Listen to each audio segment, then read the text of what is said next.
আমি জিএম আশরাফ। এবার ঈদে মুক্তি পেয়েছে আমার বরবাদ মুভিতে একটি গান নিঃশ্বাস নামে।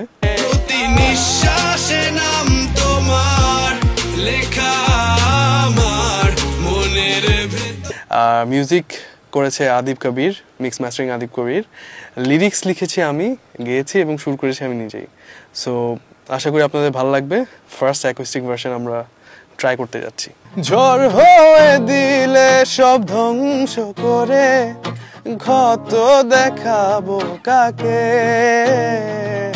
পারবে না থামাতে কেউ আমাকে, সব শেষ করব নিজের হাতে।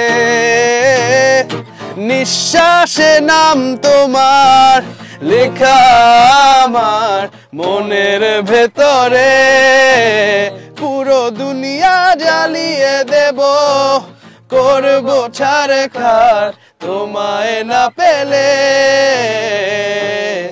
পাগল হয়েছি আমি অনেক আগেই, হেরে গেছি আজ আমার নিজের কাছে, কিছু বোঝে না দু চোখ তুমি ছাড়া, সব হারাতেও রাজি পেতে তোমাকে। মুভির ব্যাপারে স্টোরি হচ্ছে হৃদয় ভাই মানে অল অফ আ সাডেন আমাকে একদিন ফোন দিয়ে বললো যে আশরাফ ভাই একটু আসতে পারবেন, আমি একটা গল্প শোনাতাম। তা আমি গেলাম, পুরো স্টোরি শুনলাম। পরে বললো যে আমি স্টোরি ক্লাইম্যাক্সের জন্য একটা গান চাচ্ছি। সো এরপরে ব্যাক করে এসে মানে আমি সব কিছু শুনে ওনার ফিলটা, ওনার ভাইবটা বুঝে এসে আদিবের সাথে জ্যাম করে সামহাও মানে আমাদের তিনজনের ব্রেইন সিঙ্ক বা আমাদের তিনজনের চাহিদা বা ভাইবটা মিলে যাওয়ার কারণে হয়তো গানটা আজকে এই পর্যায়ে আপনারা যেটা দেখছেন আর কি আসতে পেরেছে। হৃদয় ভাইয়ের সাথে আমাদের অনেকগুলা, হ্যাঁ আমরা প্রায় 3টা নাটকে ওনার কাজ করেছি আগেও, আদিব আমি একসাথেই কাজ করেছি। সো ওইগুলার সময় আমাদের গানের অ্যাপ্রোচ ওয়াজ ডিফারেন্ট। নাটকের গান ছিল প্লাস আমাদের ওই নাটককে ধরে মানে গাওয়া বা লেখা শুরু করা কম্পোজিশন। এই মুভির ক্ষেত্রে উনি আই উড লাইক রিয়েলি বলতেই হয় যে হৃদয় ভাইয়ের ভিশন ইজ রিয়েলি নাইস, যে উনি জাস্ট আমাদেরকে গল্প শুনিয়ে বাকি ওনার কথা ছিল যে ইউ গাইজ নো বেটার, মানে উনি বললো আমাদেরকে পুরো স্টোরি লাইনটা বললো যে কি হবে অ্যাকচুয়ালি, মানে উনি কি চাচ্ছে, কি রকম ওয়ার্ডিং চাচ্ছে, বলার পরে উনি বলতেছে যে ব্রো আমি যেটা বলতেছি and I will make it. So আমরা তখন একটু মানে বেসিক্যালি আমি একটু প্যারা খেয়ে গেছিলাম, বাট কারণ একদম স্টোরি লাইনের উপরে হুবহু সিনকে একটা গান বানানো it was a really tough job for us, কারণ আসলে মুভিতে একটা ইমপ্যাক্ট ফেলবে, একটা ফাইটিং সিনে ক্লাইম্যাক্স সং অনেক ইম্পর্টেন্ট জায়গা, so word wise, melody wise, beat wise আমাদের অনেক চ্যালেঞ্জেস ছিল ওই মোমেন্টে, বাট হৃদয় ভাই helped us a lot. To be very honest, আমাদের কাছে গানটা আসার পরে 3 দিন আমাদের মাথায় কিচ্ছু আসে না, উই ওয়ার ব্ল্যাঙ্ক, মানে লিটারালি আমরা জানি না কি হবে। তারপর আজকে তো আপনারা সবাই যেটা শুনতে পাচ্ছেন ফাইনাল প্রোডাক্ট। আসলে বরবাদ মুভির যে ক্যারেক্টারাইজেশন আমাদের সবার প্রিয় মেগাস্টার সাকিব ভাইয়ের, তো সাকিব খানের সাথে ওনার ক্যারেক্টার হৃদয় ভাই এত ডিটেইলডে ডেসক্রাইব করেছে যে উনি এই মুভির ক্যারেক্টারটা কিরকম, উনি কি চায়, উনি কি হেট করে, উনি কি লাইক করে, ওনার ক্যারেক্টারিস্টিক্স একটা ম্যানলিনেস আছে, উনি কোনো কিছু কেয়ার করে না। তো ওইটা আমি একটু শুনে নিজের মতো অ্যাডপ্ট করে মানে নিজের মতো সামহাও ভিশন মিলে গেছে।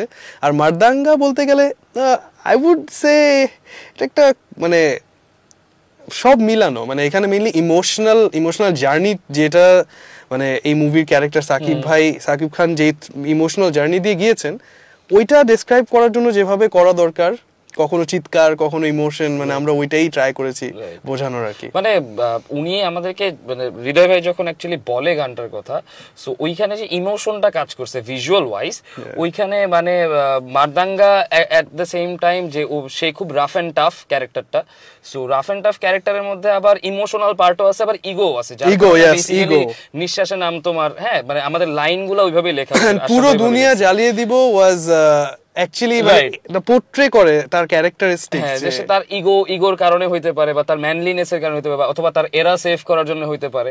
সো ওই জায়গা থেকে একটা লাভ সাইড তো তার থাকতেই পারে, রাইট, এটা সফট কর্নার। সো সেইখান থেকে সে আসলে গানটার প্রতি তার ফিলিংসটা বের হয়, যে সে অ্যাকচুয়ালি জিদে বলতেছে যে সে ভালোবাসার জন্য হি ক্যান ডু এনিথিং, মানে দুনিয়া বরবাদ করে দিবে, নিজেকে বরবাদ করে দিবে। সো ওইখান থেকে বেসিক্যালি আমরা বেশি ইন্সপায়ার্ড হয়েছি যে অ্যাকচুয়ালি টাইটেল, মানে অনেক সময় আমরা দেখি না যে সিনেমার টাইটেল টাইটেলটা ডিপেন্ড করে একরকম, আবার স্টোরি লাইনটা আরেক রকম থাকে।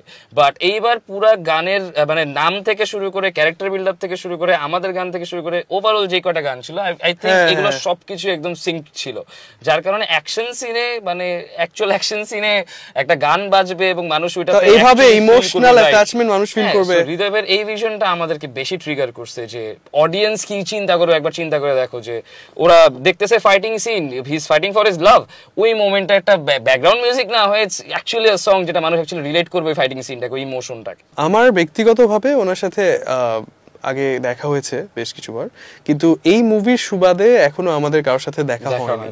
কারণ আপনারা সবাই জানেন যে সেন্সর বোর্ড সবকিছু মিলে মুভির আগে একটা অন্যরকম সিচুয়েশন ছিল। তো মুভিটা যখন রিলিজ পায় এখনো মানে আমাদের সাথে পার্সোনালি দেখা হয়নি, তবে আশা করছি খুব সুন আমাদের একটা গেট টুগেদার হবে বরবাদের। আমি দেখে ফেলেছি, আশরাফ ভাই এখনো দেখে নাই।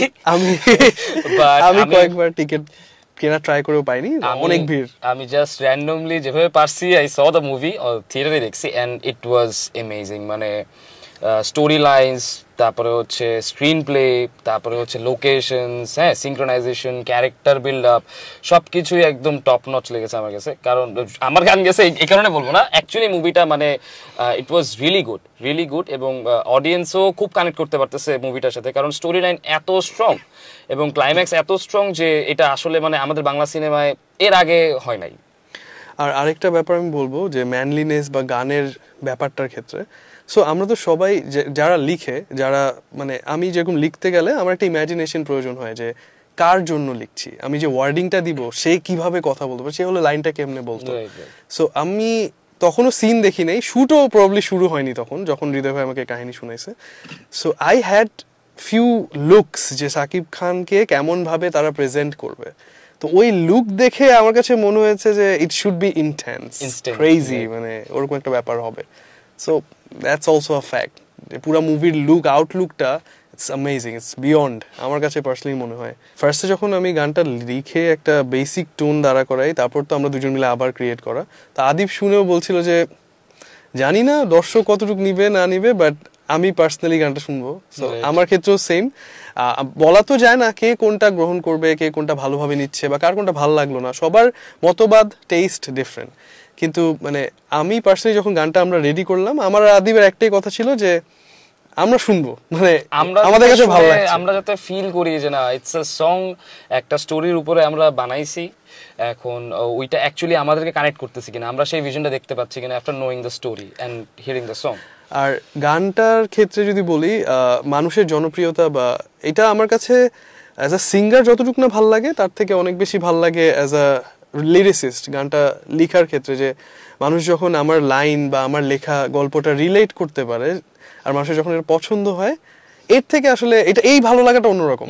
মানে অ্যাজ আ সিঙ্গার ওইটা ওরকম না হলেও অ্যাজ আ লিরিসিস্ট আমার কাছে অনেক ভালো লাগে। যে অনেকেই দেখলাম লিরিক্স নিয়ে কথা বলছে যে খুবই সুন্দর লিরিক্স, খুবই নাইস, আসলে তখন ভাল লাগে যে আমি আসলে গল্পটা হয়তো সাজাতে পেরেছি ব্যাপারটা।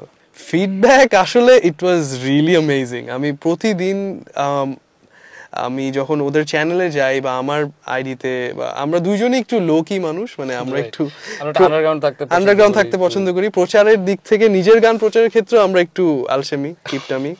সো দুবার একবার শেয়ার দেওয়ার পর হয়তো মানে খুব একটা, এইটার ক্ষেত্রে দেখছি মানুষ খুঁজে খুঁজে এসে কমেন্ট করছে, মানুষ খুঁজে বের করে নিচ্ছে আমাদেরকে যে, এন্ড কমেন্টগুলো খুব মানে অন্য সময় হয় কি, যেমন গান নিয়ে কথা বলে, বিট নিয়ে একটা কথা বললে, এইবার দেখলাম লিরিক্স নিয়ে, সুর নিয়ে, সবাই ইন্ডিভিজুয়ালি অনেক কিছু নিয়ে ডিটেইলে লিখছে, তো তখন আসলে অডিয়েন্সরা খুব ডিটেইলে গান নিয়ে কথা বলছে। গান really good, it's really good, it feels really great যখন মানে, কারণ এখনকার মুভি বলতে গেলে লাস্ট মুভি যেটা ছিল তুফান, it had the best songs, it has after that, so এইটাতে আমি বিশ্বাস করতেছি যে এই মুভির গানগুলো অনেক অনেক রিচ হইছে। আমি বরাবরই ট্রাই করি ডিফারেন্ট জনরা ট্রাই করার জন্য, ডিফারেন্ট ধরনের মিউজিককে অ্যাডপ্ট করার, সেম গোজ ফর হিম, কারণ আমরা দুজন চেষ্টা করি এই গানটা যদি আমরা একটা জনরায় করি, আরেকটা গান ডিফারেন্ট জনরা ট্রাই করার, এটার কিছু পার্টস আছে। ইভেন এখানে আমি একটু টোকাবো যে আমরা যখন নিঃশ্বাস গানটা বানাইছি তখন আমরা 2-3টা কম্পোজিশন উইথ রাইট, আচ্ছা ঠিক আছে কোনটাতে অ্যাকচুয়ালি বসতেছে গানটা, so we are always shifting our genres. Even নিঃশ্বাস গানটার ব্যাপারেও যদি বলি, এই গানটার জনরা ওয়াইজ যদি দেখি, সুর it's pure বাঙালি ইমোশনাল সুর। মিউজিকের ক্ষেত্রে he did pure western urban hip hop track mixture কিছু একটা, so it went really মানে সবকিছু মিলিয়ে I think it went good, এই জন্যই এখনো এটা চলছে। আর আমাদের পার্সোনাল দিক থেকে এই তো অ্যালবাম, ইপি আর নিজের চ্যানেলের জন্য কাজ করব, যেহেতু আমি শায় ছিলাম, আমি চ্যানেল নিয়ে খুব একটা কাজ করি না কখনো। আমি এর আগে আমার কাজগুলো যারা শুনেছে মাফ করে দেন, টাকলা সং, বোঝে না বউ, সো ওইগুলোর ক্ষেত্রেও ডিফারেন্ট চ্যানেলে করা, তো এবার নিজের চ্যানেলের জন্য আর কি চেষ্টা করবো বা ট্রাই করবো। Same goes for him as well, right? হ্যাঁ, না আমি আমার তোমার তো আচ্ছা, ওকে you don't have that problem with that. ও শায় না। আমার এটা নিয়ে কোনো প্রবলেম নাই। I showcase my songs, আমার ইউটিউব চ্যানেলে কিছু কাজ চলছে, প্লাস আমি রিসেন্টলি কিছু প্রজেক্ট করেছি। আদিবের লাইফে ওর নিজের একটা টাইপ আছে, ওর জনরা আছে, ওইভাবে কাজ করে প্রতিনিয়ত। অনেক কর্মব্যস্ত মানুষ, আমার থেকে 3 গুণ বেশি বিজি থাকেও। আমি তুলনামূলক অনেক কম বিজি থাকি, নিজে একটা কাজ করতে চাই, মন মতো করতে চাই। তো আমাদের দুজনের ব্যাপারটা হচ্ছে we both like to explore, মানে ঠিক আছে আমরা ওই দিকটাও একটু দেখি, এটা কেমন হয়, ওইটা কেমন হয়, মানে উই ট্রাই ডিফারেন্ট থিংস, এই কারণে আমাদের একসাথে হওয়া আর কি। এন্ড সবথেকে বড় মানে সিঙ্কের জায়গাটা যদি স্পেসিফিক্যালি বলতে হয়, তাহলে মেইন জিনিসটা হচ্ছে যে আশরাফ ভাই আর আমার কথা হয় মোস্টলি রাত 2টার পরে। হ্যাঁ, মানে যেই টাইমটাতে আসলে আমরা কোন দুনিয়া থেকে আমরা নিজেরাও জানি না, বাট হঠাৎ আইডিয়াস পপ আপ করে। সো এটা বেসিক্যালি স্টার্টই হয়েছে এইভাবে যে হঠাৎ করে আশরাফ ভাই ফোন দিয়ে বলছে, আদিব আমি না একটা মেলোডি বানাইছি and I want to blend in এরকম মিউজিকের সাথে। লাইক হইতে পারে, লেটস ট্রাই। সো ওইভাবে আসলে আমরা প্রত্যেকটা জিনিসই করি। Same goes for movie song, same goes for web series, TVC, সবকিছুর ক্ষেত্রে আমরা এই জিনিসটা ট্রাই করি যে একটা আইডিয়াকে আসলে কত জায়গায় পোর্ট ইন করা যায়, এবং ওই ফ্রিডমটা দুটা মিউজিশিয়ানের মধ্যে থাকাটাই আই থিঙ্ক যে most satisfying part for Singh. ঝড় হয়ে দিলে সব ধ্বংস করে ক্ষত দেখাবো কাকে, পারবে না থামাতে কেউ আমাকে, সব শেষ করব নিজের হাতে। নিঃশ্বাসে নাম তোমার লেখা আমার মনের ভেতরে, পুরো দুনিয়া জ্বালিয়ে দেব, করব ছারখার তোমায় না পেলে। পাগল হয়েছি আমি অনেক আগেই, হেরে গেছি আজ আমার নিজের কাছে, কিছু বোঝে না দু চোখ তুমি ছাড়া, সব হারাতেও রাজি পেতে তোমাকে।